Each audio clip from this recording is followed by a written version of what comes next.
Barangay Love Stories. Sa buhay mag-asawa, madalas na nauuna ang paghihirap bago ang kaginhawahan. Paraan kasi yon para lalong mapatatag ang kanilang relasyon at pagsasama. Ikaw kapuso, handa ka bang samahan ang taong mahal mo sa hirap at ginhawa man ng iyong buhay? Dear Papa Dudut, kapag nahanap at nakilala mo na ang taong ramdam mo na para sa iyo, ay gawin mo ang lahat para maiparamdam sa kanya ang pagmamahal mo sa lahat ng oras. Ang buhay kasi natin ay may limitasyon lamang. Kaya dapat na sinusulit natin ang bawat segundo, minuto, oras o araw na pwede nating makasama ang taong mahal natin. Para kapag dumating ang araw na mawala ang isa sa inyo, ay wala tayong kahit na anong pagsisihan dahil nagawa nating maging masaya sa mga oras na kasama natin sila, Papa Dudut. Isang mapagpalang araw sa iyo, Papa Dudut, at sa lahat ng iyong mga tagapakinig. Tawagin mo na lamang akong Roger, 65 years old at isang dating magsasaka dito sa Davao de Oro. Matagal na po ako nakasubaybay sa inyong programa na Barangay Love Stories. Hilig kasi talaga namin ang asawa ko na si Aliana ang makinig ng radyo.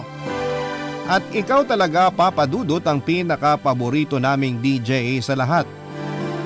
Lalo na itong programa mo na palaging nagpapaiyak noon sa asawa ko.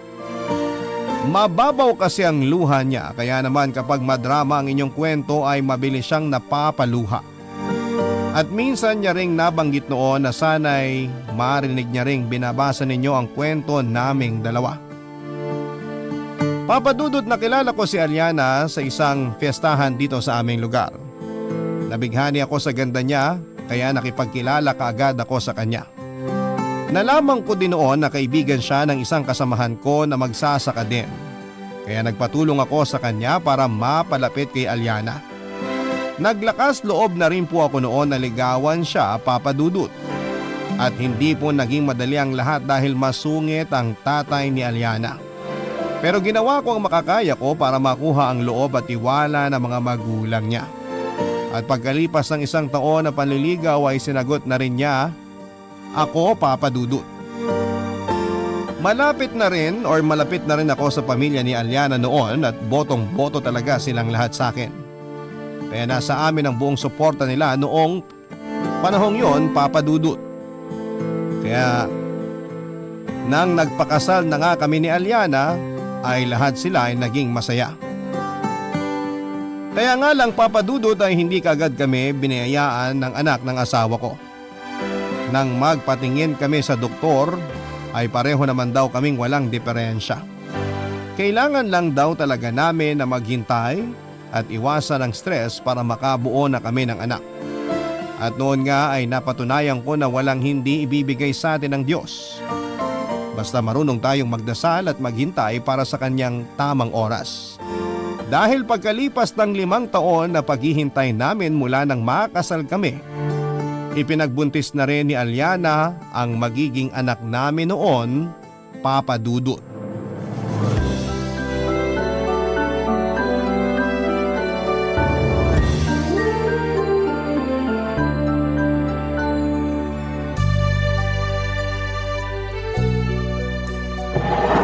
Mahal, maupo ka na lang muna dyan. Ako nang magliligpit nitong mga pinagkainan natin sa lamesa. Tutulungan na rin kitang mag-ayos dito sa lamesa kasi ang dami nito mga nakakalat. Sina nanay at tatay kasi, kapag dumadalaw dito sa bahay natin, palaging bitbit ang mga kapatid ko tsaka mga pamangkin. Sinabi mo pa, para tuloy tayong may munting pistahan dito sa bahay tuwing araw ng linggo. Mabuti na lang, mahal, mahusay ka ng magluto. Hindi naman ako magiging mahusay sa pagluluto kung hindi mo ako tinuruan. Ibang klase na nga mga inihahain mong pagkain ngayon, mahal. Pwede nang ilaban sa mga kilalang restaurant. Lalo na yung sisig na niluto mo kanina, gustong gusto ni tatay. Napansin ko rin yun, kasi nakarami siya ng kanin kanina. Kinabahan pa ako kasi nung unang beses na natikman niya yung luto ko, Hindi na siya nag-ulam at puro kanin na lang ang kinain niya. Naalala ko yan, mahal. Tapos paulit-ulit niya pang sinasabi no na sana raw sa labas na lang tayo kumain dahil nawalan siya ng gana sa mga niluto mo. Pero nakita mo naman kanina, si tatay ang pinakamaraming nakain sa atin na kanin at ulam. Mabuti na lang talaga at natutunan ko na sa wakas ang mga teknik mo sa pagluluto. Hindi na ako titignan ng masamahan ni tatay sa tuwing magkakasama tayong kumain. Nako, makapanganak lang talaga ako. Magluluto na ulit ako. Baka kasi yung mga luto ko naman ang hindi nyo na magustuhan sa susunod. Mahal, kalawangin man niyang husay mo sa pagluluto, kakainin ko pa rin ang lahat ng pagkain na ihahain mo sa akin. Basta luto ng mahal ko, automatic na masarap yan sa panlasa ko. Ang bolero naman ang asawa ko. Ay. Pero grabe, ang bait ng Diyos, no? Akala ko kasi talaga, hindi na matutupad ang paulit-ulit nating pagdarasal sa Kanya. Pero ito at konti na lang, mayayakap na natin ang anak natin. Mabait naman kasi talaga ang Diyos, mahal. Napatunayan ko na yun nung araw na nakasal tayong dalawa. Dahil pinakita niya sa akin na meron talagang tao na darating para kumpletuhin ang buhay ko. At mas makokompleto na tayo sa oras na makasama na natin si baby. Ang sarap namang pakinggan nun, mahal.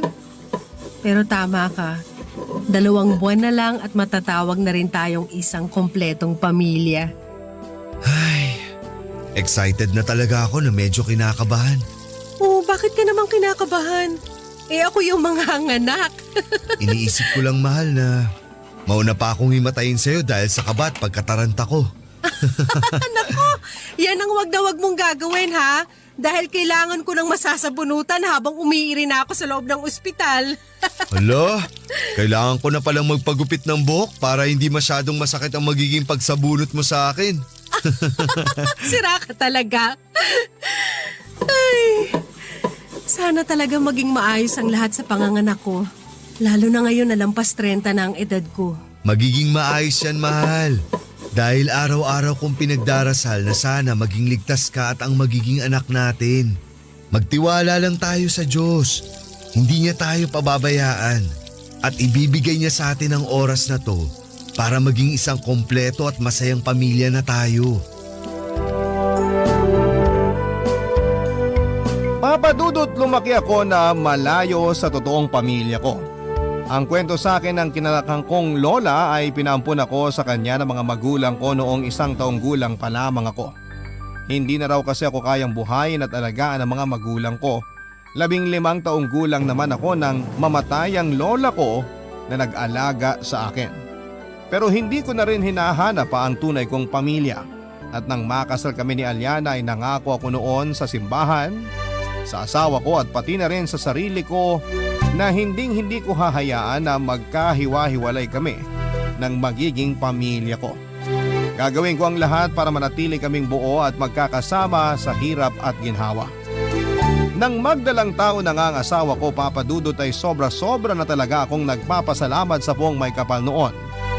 Yun kasi ang matagal ko nang pinagdarasal talaga sa kanya, ang mabigyan kami ng anak ng asawa ko at matawag na isang ganap na pamilya. Kaya lang, Papa Dudut, isang malaking pagsubok ang biglang dumating sa buhay namin ni Aliana. Kung kailan handa na kaming lahat para sa magiging bagong miyembro ng aming pamilya, ay saka naman may nangyari na susubok sa aming katatagan.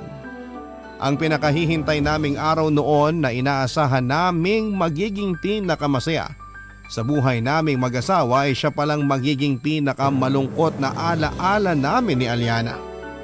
Dahil isinilang ni Aliana na wala ng buhay ang anak namin, Papa Dudut.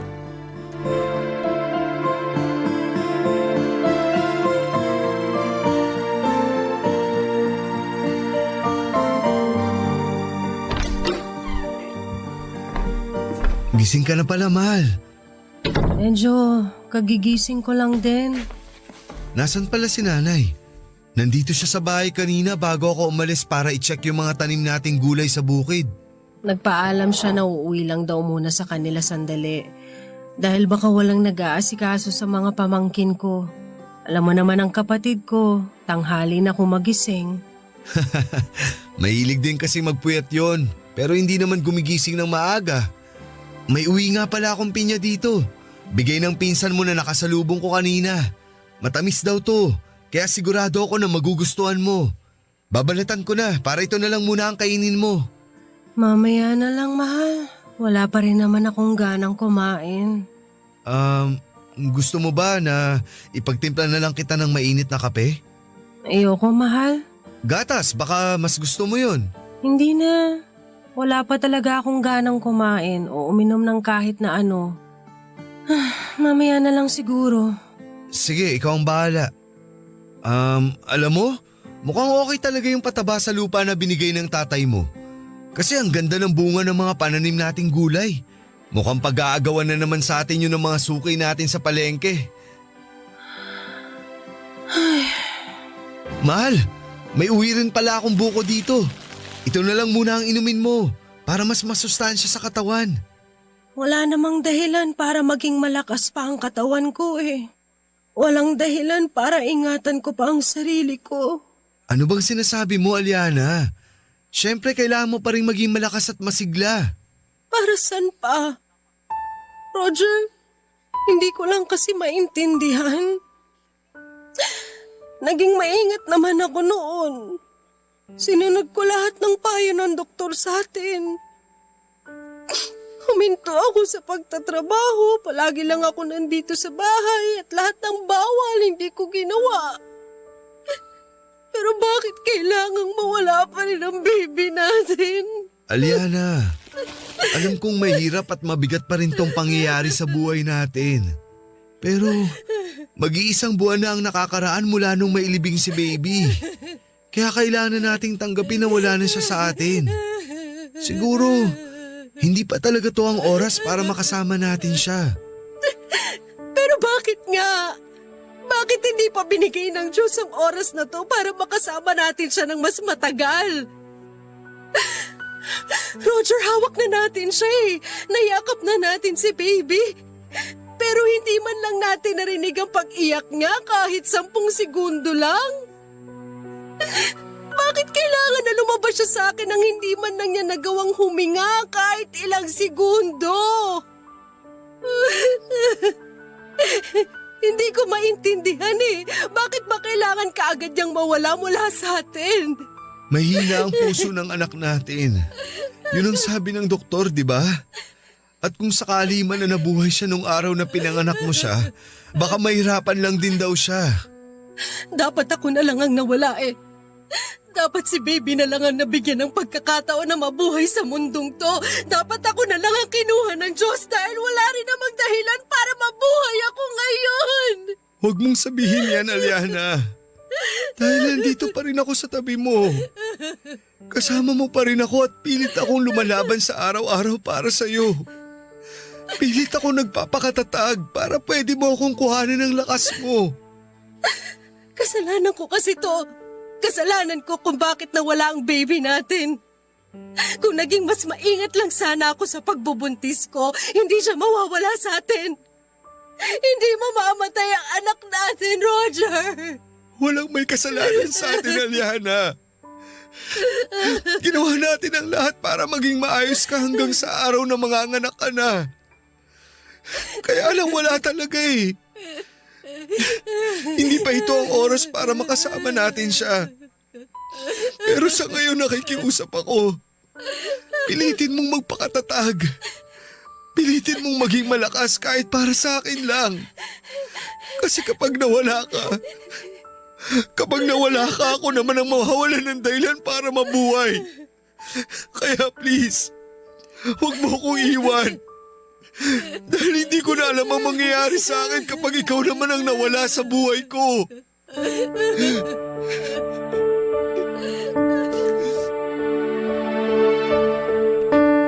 Papa Dudut, ilang taong kong hinintay noon na maging isang ganap na pamilya na kami ni Aliana.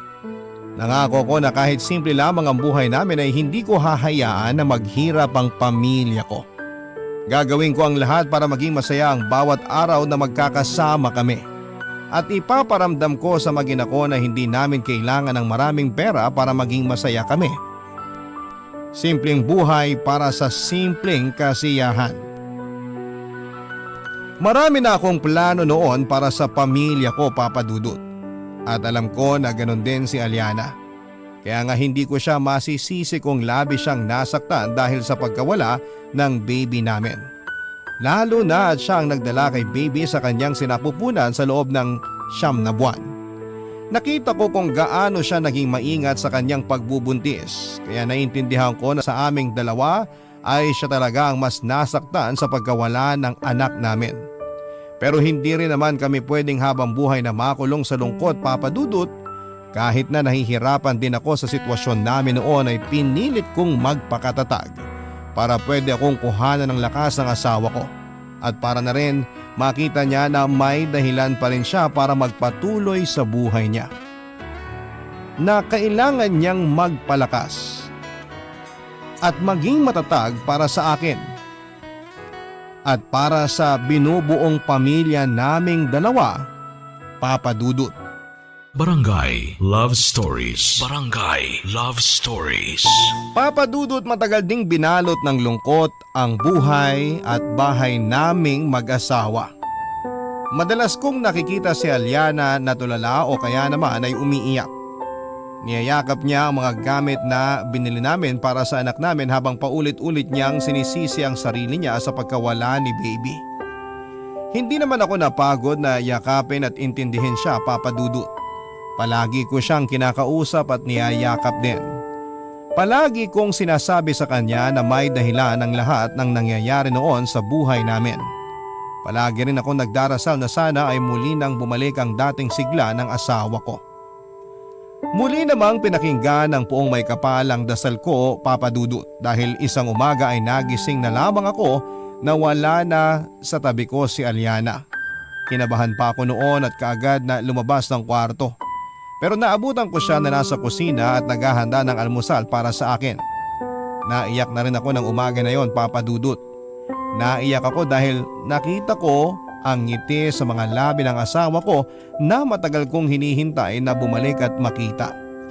At yun nga ang simula ng panunumbalik ng sigla ni Aliana. Mabilis na lumipas ang panahon sa aming mag-asawa, Papa Dudut. Sa loob nga po ng halos 20 taon naming pagsasama bilang mag-asawa, mula nang mawala si baby ay hindi na ulit kami nabigyan ng pagkakataon na magkaroon ng anak. Medyo malungkot pero ayos lang. Hinayaan na lang namin na umikot ang masayang mundo namin sa isa't isa, Papa Dudut.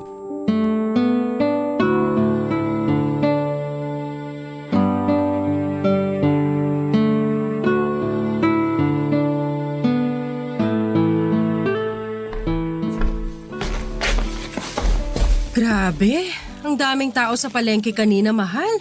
Pista na kasi dito sa atin sa darating na linggo. Kaya sigurado ako na namimili na sila ng mga ihahanda nila. Ayos lang naman na maraming tao sa palengke, kaya lang, sinabayan pa nitong mainit na panahon. Iba nga ang init ngayon dito sa atin, mahal, no? Kaya nga palaging 2 litro ng tubig ang dala ko sa tuwing pupunta ako sa bukid. Ewan ko ba sa nangyayari ngayon dito sa atin? Kada taon yata dumodoble ang init na pinaparamdam sa atin ng panahon. Ito ang tuwalya, mahal. Magpunas ka na muna. Pawis na yung noo at leg mo. Salamat.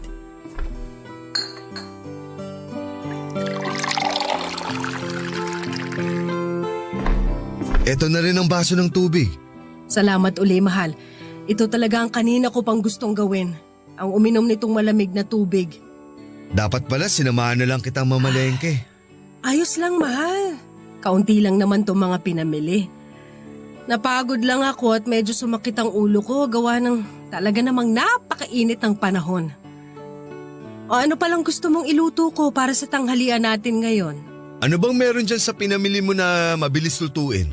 Meron akong binili na 1 kilong galunggong. Gusto mo ba na ipaksiw kong kalahati nito? Sige, mahal. Namimiss ko na rin ang masarap na paksiw mo eh. Okay, yun na lang ang lulutuin ko. Aalisin ko lang ang bitukan nitong mga isda dahil hindi ko napatanggal sa pinagbilhan ko kanina. Ang dami kasi talagang tao doon at ayoko na maghintay ng matagal. Mahal, Pinagpapawisan pa rin yung noo mo. Sandali nga't pupunasan ko muna. Maayos lang ba ang pakiramdam mo? Tumatagaktak ang pawis mo kahit dito sa leg at dibdib mo. Oh. Ang totoo, medyo masakit talaga ang ulo at batok ko. Kanina medyo nahilo ako pero baka gawa lang talaga nitong nakakairitang init ng araw. Magpahinga ka kaya muna. Ako na lang magluluto. Okay lang ako, mahal. Mas maayos naman na ang pakiramdam ko ngayon. Sige na, huhugasan ko lang tong mga… Mahal! Bakit? Ang sakit ng ulo ko! Sobrang kumikirot na parang pinupukpok! Sandali, mahal. Maupo ka muna dito. Ikukuha ulit kita ng baso ng tubig. Ang sakit talaga ng ulo ko, Roger! Sobrang sakit! Mahal, bubuhatin na kita. Dadalhin na kita sa ospital kasi baka kung ano na yan. Halika, kumapit ka lang sa akin. Mahal! Mahal, gising! Mahal! Papa Dudut, bago tuluyang nawala ng malay noon si Aliana ay nakita ko na medyo sala ang mga labi niya habang ang kanang kamay at binti niya ay parang naninigas. Kaagad naman kaming nakasakay ng tricycle at nakapunta sa ospital. At habang nasa loob siya ng isang kwarto at sinusuri ng doktor ay pumunta ako sa chapel ng ospital at doon ay umiyak na nagdarasal. Nagmakaawa ko sa poong may kapal na sana ay pagalingin niya kung anuman ang sakit ni Aliana. Dahil hindi ko talaga kakayanin kung mawawala siya sa buhay ko. Siya na lamang ang meron ako sa buhay ko, Papa Dudut, at kung mawawala pa siya sa mga oras na yon ay baka piliin ko na lang din na mawala sa mundong ito. Nang makabalik ako sa kwarto kung nasaan si Aliana ay nakausap ko na rin ang doktor na tumingin sa kanya. Sinabi ng doktor na inatake ng mild stroke ang asawa ko. Mabuti na lang daw at hindi malayo ang ospital sa bahay namin at kaagad ko siyang naisugo doon. Dahil baka mas lumala pang nangyari sa kanya kapag nagkataon na natagalan ang pagdating namin sa ospital.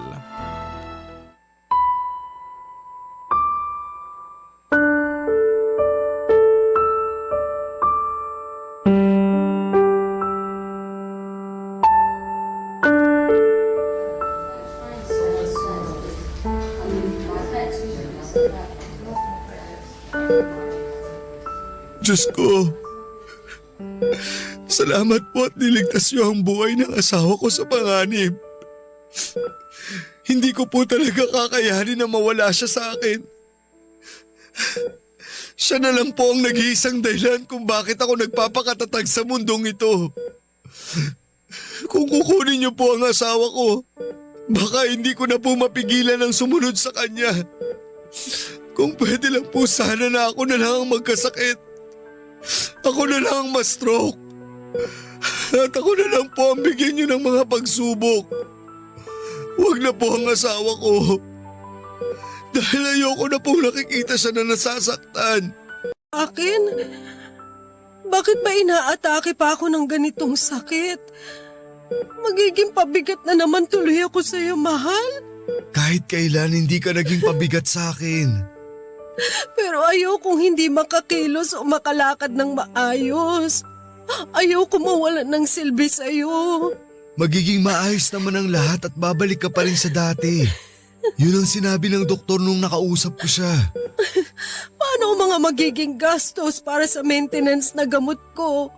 Hindi ba magkakaroon na ako ng mga gamot na kailangang inumin kapag nakalabas na ako dito sa ospital? Huwag mo na munang isipin ang mga yan. Kaya naman nating bilhin kung ano ang mga magiging gamot mo. Kaya hindi mo dapat yun pinoproblema pa. Hindi lang naman ang mga gamot o gastusin ang iniisip ko, mahal. Kung hindi pati na rin ikaw. Ikaw lang naman ang mahihirapan sa ating dalawa. Dahil ikaw ang magpapakahirap sa trabaho at sa pag-aalaga sa akin. Lalo na ngayon na mawawala na ako ng silbi sa bahay bilang asawa mo. Ano ba yung sinasabi mo? Hindi mo naman responsibilidad ang mga gawaing bahay o ang pag-aasikaso sa akin eh. Ang responsibilidad mo lang ay ang magpalakas. Para sa akin, mahal. Mahal, sorry ha. Habang tumatagal ang pagsasama natin, parang mas nagiging pabigat na lang ako sa iyo. Ito talaga yung pinaka-ayoko mangyari sa lahat. Yung manghina ako at maging alagain na lang sa bahay. Ay, bakit ba kasi kailangan na paulit-ulit na lang tayong pahirapan ng Diyos? Hindi niya tayo pinahihirapan o sinasaktan. Kung ano man ang mabigat na nangyayari sa atin ngayon, lahat to pagsubok lang. At alam ko na kakayanin natin malampasan ang lahat ng to. Basta mahal, walang susuko sa atin ha. Kuhanan natin ang lakas ang bawat isa. Salamat, mahal. Salamat kasi palagi kang nagpapakatatag para sa akin. Sabay tayong magpalakas at maging matatag. Ito na rin siguro ang gusto na iparating sa atin ng Diyos. Ang maging matatag tayo bilang mag-asawa. Papa Dudut, may 1 linggo lang pong na-confine si Aliana sa ospital at pagkatapos noon ay nakalabas na rin siya. Kagaya nga ng sinasabi niya ay maraming gamot ang nireseta sa amin ng doktor para sa tuluyang paggaling niya. At ang ibang gamot ay magiging pangmatagalan niyang maintenance. Naging mahina na rin hindi lang kanang braso ni Aliana kung hindi pati na rin po ang kanang binti niya kaya medyo hirap na siyang kumilos o maglakad. Mabuti na nga lang at hindi masyadong naapektuhan ang kanyang paningin o pagsasalita. Nang makauwi nga kami ng bahay ay ako muna ang nag-asikaso ng lahat ng gawain at kailangan gawin, Papa Dudut. Tinapos ko muna ang mga kailangan gawin kagaya ng paglilinis ng bahay, pagluluto at paglalaba bago ako pumunta sa bukid. Totoong nakakapagod dahil kailangan kong gumising ng sobrang aga para matapos ang lahat ng mga gawain ko, Papa Dudut. Pero syempre hindi ako susuko ng dahil lamang sa pagod. Ginawa ko ang lahat noon para maiparamdam kay Aliana na kaya kong gawin ang lahat. Basta para sa kanya, Papa Dudut. Lahat ng hirap ay kaya kong tiisin para lamang sa asawa ko, Papa Dudut. Barangay Love Stories. Barangay Love Stories. Papa Dudut, malaki ang pasasalamat ko nang magsimula na ring makakilos ng maayos ang asawa ko. Noong una kasi ay nahihirapan talaga siyang makabangon mula sa kama o makapaglakad nang hindi ko siya inaalalayan. Pero pagkalipas ng ilang buwan ay nakakaya na ulit niyang magluto at maglinis ng bahay. Lagi ko naman siyang pinapaalalahanan noon na huwag niyang papagurin ang sarili niya dahil ayoko nang maulit yung dati. Madalas din tuloy ay nag-aagawa na kami ng mga gawaing bahay. Masipag kasi talaga ang asawa ko, Papa Dudut. Ang sabi niya nga ay parang magkakasakit daw siya kapag wala siyang masyadong ginagawa. Hindi ko naman siya mapigilan na kumilos dahil baka mauwi pa sa pagkatalo ang labis kong pag-aalala para sa kanya. Kaya naman sinisigurado ko na lamang na palaging malinis ang bahay at tapos na ang mga labahin para wala na siyang masyadong gawin pa. Marami pang pagsubok ang dumaan sa buhay namin ni Aliana, Papa Dudut. Naranasan namin noon na muntik nang masira ang bahay namin nang dahil sa lindol. Binaha na rin kami hanggang sa loob ng aming bahay at nasalanta ng bagyo ang aming mga pananim. Pero lahat ng yon ay kinaya naming lagpasan at pakiramdam ko, mas naging matatag pa kami sa paglipas ng panahon, Papa Dudut.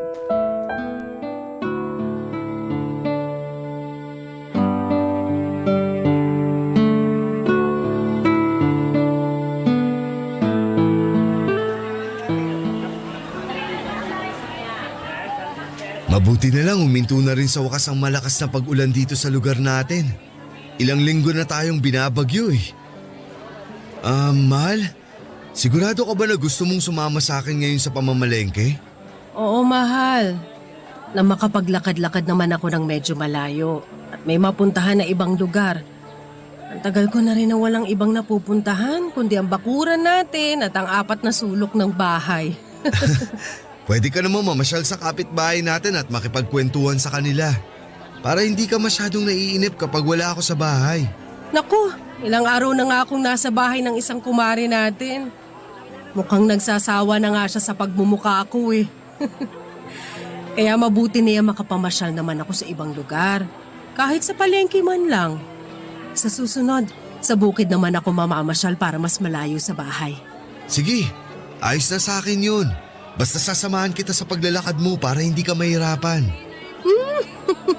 Ito talagang asawa ko. Masyadong mapag-alala.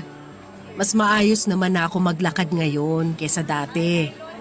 Pero sige, ikaw ang bahala. Hindi naman kita mapipigilan kung gusto mo talaga akong samahan palagi. Oh, Ano yun? Parang may sumabog sa may bundok. baka may nagpuputol na naman ng mga puno dun. Hayaan na lang natin yun, mahal. Sandali, mahal. Parang may mali. Anong ibig mo sabihin? Hindi mo ba nararamdaman yun? Parang lumilindol eh. Hala, oo nga. Gumuguho ang lupa! Tumakbo na kayo mga kapitbahay! Takbo! Tumakbo na kayo lahat! Iligtas nyo na ang mga sarili nyo! Tumakbo na kayo! May landslide! May landslide! Aray! Mahal! Mahal! Mahal! Mahal! Mahal! Mahal! Naku, mahal! Gumuguho nga ang lupa sa bundok! Mahal! Kumapit ka sa akin! Bilisan natin ang paglalakad! Huwag kang bibitaw sa akin! Oo, mahal! Nakakapit ako na mahigpit sa kamay mo! Sobrang dami ng taong tumatakbo! Huwag kang bibitaw sa kamay ko! Aray! Dahan-dahan naman! Makikiraan! Makikiraan kami! Mahal! Mahal! Mahal! Mahal, magpapaiwan! Mahal! Mahal, nasan ka? Mahal! Mahal! Ninong Roger! Naku, kayo po pala yan! Tara na po! Tumakbo na tayo! Gumuguho na po ang lupa sa bundok! Kailangan po natin makalis ka agad dito! Sandali lang! Kailangan ko munang hanapin ang asawa ko! Hala! Nasaan na po ba si Ninang Aliana? Hindi ko nga alam eh! Kanina hawak ko lang ang kamay niya! Tapos bigla na lang siyang nawala! Bigla siyang bumitaw sa akin at hindi ko na siya makita sa sobrang dami ng tao! Ninong! Kailangan na po muna nating tumakbo! Mamaya na lang po natin siya hanapin! Iligtas po muna natin ang sarili natin! Hindi! Hindi ako alis dito! Hanapin ko muna ang asawa ko! Aliana! Aliana, nasan ka? Ninong, tara na po! Maabutan na po tayo ng gumuguhong lupa! Halika na po! Kailangan na po natin tumakbo! Hanapin ko muna ang asawa ko! Umalis ka na lang dito, Topet! Hindi ko po kayong pwedeng iwan dito! Tara na po, Ninong! Aliana, asawa ko! Nasaan ka? Aliana, sumagot ka kung nasaan ka! Aliana! Papa Dudut, napakabilis ng pangyayari ng umaga na yon at walang ulan at medyo maganda ang sikat ng araw. Pero siguro gawa na rin ng ilang bagyo na dumaan sa amin ng mga nakaraang linggo bago ang araw na yun ay gumuho ang malaking bahagi ng lupa mula sa bundok sa aming lugar. Ramdam ko po noon ang mahigpit na pagkakakapit ng kamay ni Aliana sa kamay ko habang lakad takbo ang ginagawa naming dalawa. At nang biglang makalas ang pagkakahawak ng mga kamay namin sa isa't isa ay nawala na rin siya sa paningin ko. Napakaraming tao sa paligid na mga oras na yon, Papa Dudut. May tumatakbo, may natutumba, may gumugulong at may naaapakan ng ibang tao na patuloy lamang sa pagtakbo. Hindi kaagad ako umalis dahil gusto ko pang hanapin ang asawa ko. Ayokong umalis nang hindi ko kasama si Aliana. Pero nang maabutan na kami ng gumuguhong lupa ay nagawa na akong hilahin ang inaanak kong si Topet. Mahina ako sa takbuhan at hindi ko alam kung paano ko nagawang sabayan ang ginagawang pagtakbo ng inaanak ko. Mas bumilis ang pangyayari ng oras na yon, Papa Dudut.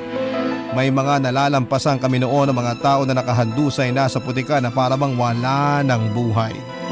Meron ding hindi na makatakbo at umiiyak na lamang at humihingi ng tulong pero walang lumalapit sa kanila. Meron na pilit na tumatakbo kahit na nahihirapan na. Kitang-kita ko kung paano halos lamunin ng putik ang ibang tao at kabahayan sa lugar namin. Nilamon sila ng bahay, Papa Dudut, habang ako naman ay umiiyak na sumasabay sa pagtakbong ginagawa ni Topet. At nananalangin na sana may humila rin sa asawa ko at tinulungan siya na iligtas ang kanyang sarili ng mga oras na yon. Dahil kapag nawala siya, Papa Dudut, ay habang buhay kong sisisihin ang sarili ko sa nangyari sa kanya. Nakapagtago kami sa likod ng isang mataas na pader, Papa Dudut. Akala po namin ay magiging ligtas na kami doon dahil nga sa mataas yon at gawa sa konkreto. Pero habang nagkukubli kami doon ay bigla na lamang din kaming inanod ng putik. Nagpagulong-gulong kami hanggang sa hindi ko na alam kung ano ang sumunod na nangyari. Nagising na lamang ako, Papa Dudut, na nasa loob na ako ng isang ospital. May pasa at sugat ako pero himalang nakaligtas ako mula sa isang malaking sakuna. Nasa tabi ko rin noon si Topet at kagaya ko ay sugatan din siya. Halos 2 araw na raw akong walang malay. Masakit pa ang katawan ko ng mga oras na yon, Papa Dudut, pero pinilit ko nang bumangon. Sinabi ko sa inaanak ko na gusto ko nang bumalik sa lugar namin kung saan naganap ang landslide. Ayaw niya sana akong samahan pero napilit ko siya. Wala kasi sa listahan ng mga survivor ang pangalan ng asawa ko at kung sakali man nakasama siya sa mga natabunan ng lupa ay gusto ko na ako mismo ang makahukay at makakita sa katawan niya. Nang makabalik kami doon ay hanggang buka na lamang kami pinayagan na makapasok ng mga rescuer. Nakakakilabo talagang pagbasta ng paligid ng araw na yon, Papa Dudut. Dahil maraming katawan ng tao na wala ng buhay ang nakalubog sa putikan. Ang iba sa kanila ay kamay, ulo o paa na lamang ang nakikita. At doon nga ay sinimulan ko nang maghukay gamit ang mga kamay ko para hanapin ang asawa ko, Papa Dudut.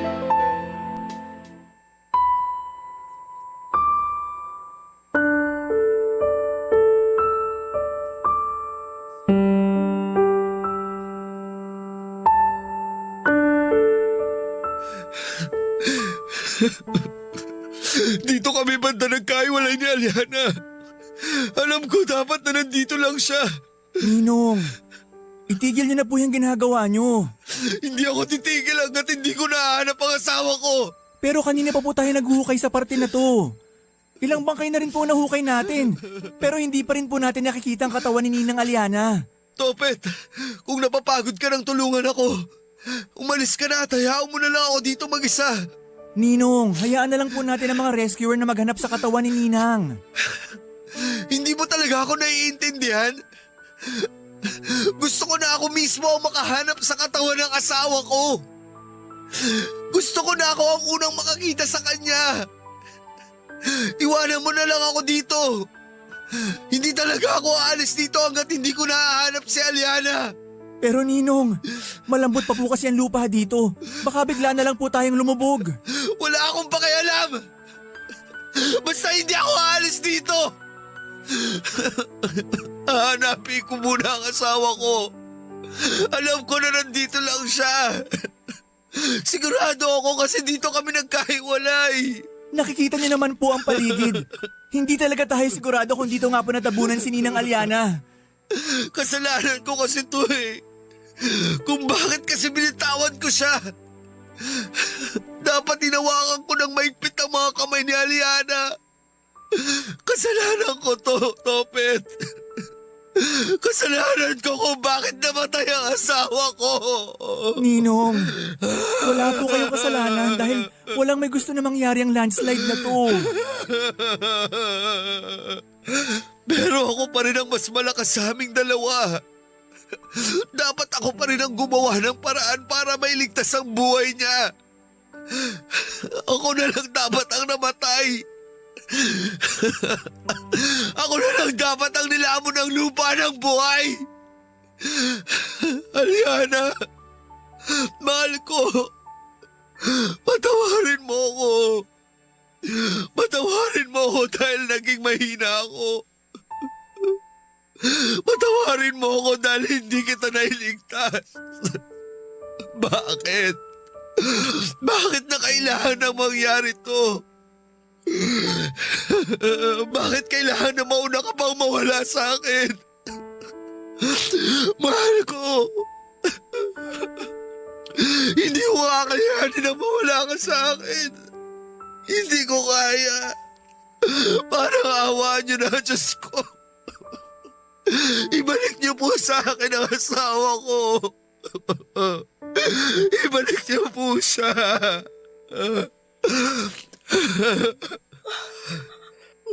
Mahal? Topet, totoo ba itong nakikita ko? O nababaliw na ako? Ninong, totoo po ang nakikita nyo. Hindi po kayo nababaliw o namamalikmata lang. Mahal, totoo to. Buhay ako. Diyos ko. Yun din ang buong akala ko, mahal.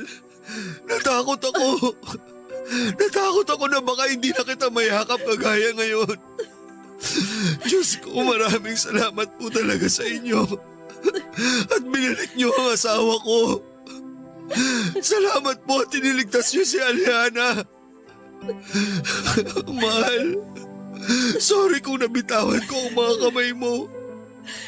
Pasawarin mo ako dahil hindi kita nagawang hanapin ang araw na nagkakagulo na dito sa atin.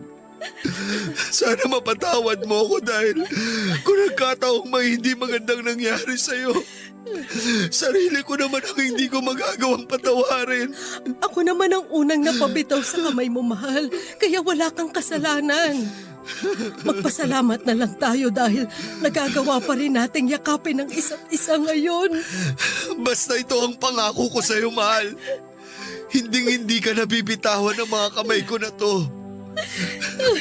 At patuloy kong tutuparin ang pangako ko sa'yo na magsasama tayo sa hirap at ginawa ng ating buhay. Mas mamahalin kita pagkatapos ng araw na to. At habang buhay ko ipagpapasalamat na muli tayong nagkita ngayon.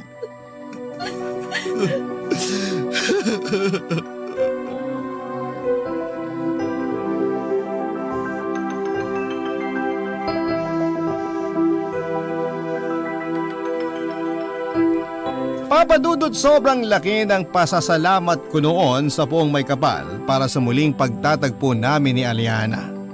Hindi kasi talaga ako makapaniwala na muli pa kaming magkikita. Ang buong akala ko ay nawala na siya sa akin. Pero siguro'y masyado pang maaga para paghiwalayin kami kaya nagawa ko siyang ibalik sa buhay ko at ipagkaloob muli sa akin ng Poong May Kapal. Nalaman ko noon, Papa Dudut, na may isang kamag-anak siya na nagawang tulungan si Aliana na makaalis mula sa lugar namin. Nang mahiwalay daw siya sa akin ay nakita siyang nahihirapan sa paglalakad ng dalawang pamangkin niya. May sasakyan daw ang mga ito at nagawa siyang isakay sa isang jeep. Medyo malayo na sila mula sa gumuguhong lupa nang mahirapan ng umandar ang jeep dahil sa putik. Buwaba na raw sila ng jeep at mabilis na naglakad palayo at nagawa nilang makalayo sa aming lugar bago pa ito tuluyang lamunin ng lupa. Sa dami ng mga nasawi sa landslide na yon, para sa akin ay isang himalang makaligtas kaming pareho ng asawa ko, Papa Dudut. Himala na muli kaming nagkasamang dalawa at yun na yata ang isa sa mga pinakamabigat na pagsubok na dumating sa aming buhay. Wala na halos natira sa aming kabuhayan at matagal kaming nanirahan sa isang evacuation center. Mahirap pero pinilit naming kayanin ang lahat. Gamit ang tulong pinansyal na bigay ng gobyerno ay nagsimula kaming muli ni Aliana. Marami namang kamag-anak at kaibigan ang tumulong din sa amin. Nakakuha kami ng maliit na lupa at nakapagpatayo ng maliit na bahay. Muli akong bumalik sa pagsasaka at nagpatuloy si Aliana sa pagiging mabuting may bahay ko. Sa totoo lang, Papa Dudut, ay hindi pala talaga madali para sa isang magulang ang tumanda ng walang kahit na isang anak na kasama. Dahil bukod kay Aliana ay wala na akong ibang tao na pwedeng kuhanan ng lakas. At ang pinakamahirap talaga sa lahat ay yung mawala na sa akin ang tuluyan na nag-iisang tao na dahilan ko para mabuhay. Sa pangalawang pagkakataon kasi, Papa Dudut, na inatake ng stroke si Aliana ay hindi na siya nakaligtas pa. Tuluyan na po siyang kinuha sa akin ng Poong May Kapal. Napakahirap. Sobra. Dahil para akong mababaliw ng mga panahon na yon. Gulong-gulo na ako sa mga pwedeng maging dahilan kung bakit ba paulit-ulit na sinusubok ng buong may kapal ang katatagan ko. Bakit parang wala nang katapusan ang mga pagsubok na ibinibigay niya sa buhay ko? Bakit kailangan na pati ang asawa ko ay mawala pa sa akin? Malapit na akong sumuko noon, Papa Dudut. Malapit na akong bumitaw at sumunod kay Aliana kung nasaan man siya. Hanggang isang gabi ay dinalaw ako ng asawa ko sa aking panaginip. At doon ay kinausap niya ako. Ang sabi niya noon sa panaginip ko ay magpakatatag daw ako kahit na hindi ko na siya kasama. At huwag na raw akong masyadong malungkot sa pagkawala niya at isipin ko na lang daw na kahit papaano ay hindi na siya makakaramdam pa ng kahit na anong sakit o kirot kung saan man siya naroon. At nangako rin siya na kapag oras ko na talagang mawala sa mundong ito ay hahanapin niya raw ako para muli kaming magkasama. Nagising ako noon na umiiyak habang yakap ang paboritong una ng asawa ko. Mas lalo ko pa yung niyakap at mas lalo akong naiyak. Ang hirap pala talagang mag-isa, Papa Dudut, ang hirap paiwan ng taong sobrang minahal mo. Ngayon ay mahigit 8 taon ang nakakaraan mula nang mawala si Aliana.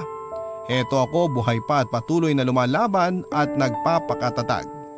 Gusto kong makita ni Aliana kung nasaan man siya na siya pa rin ang dahilan kung bakit ako nagpapakatatag sa buhay at patuloy kong hihintayin ang sandali na muli kaming magkakasama. Salamat po, Papa Dudut, sa pagbibigay daan para maibahagi ko ang kwento kong ito sa ating mga kabarangay. Sayang at hindi ko nakasama si Aliana sa oras na mai-air niyo po ito. Gusto niya pa naman talaga na magkasama kaming makinig ng sulat ko na ito na umere sa Barangay Love Stories. Pero ganun pa man ay alam kong natutuwa pa rin siya dahil nakapag-iwan ng inspirasyon ang aming kwento sa lahat ng mga kabarangay na nakikinig ngayon.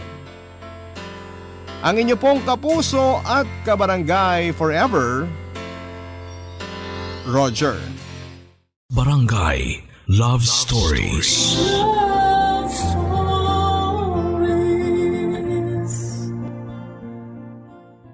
Barangay LS 97.1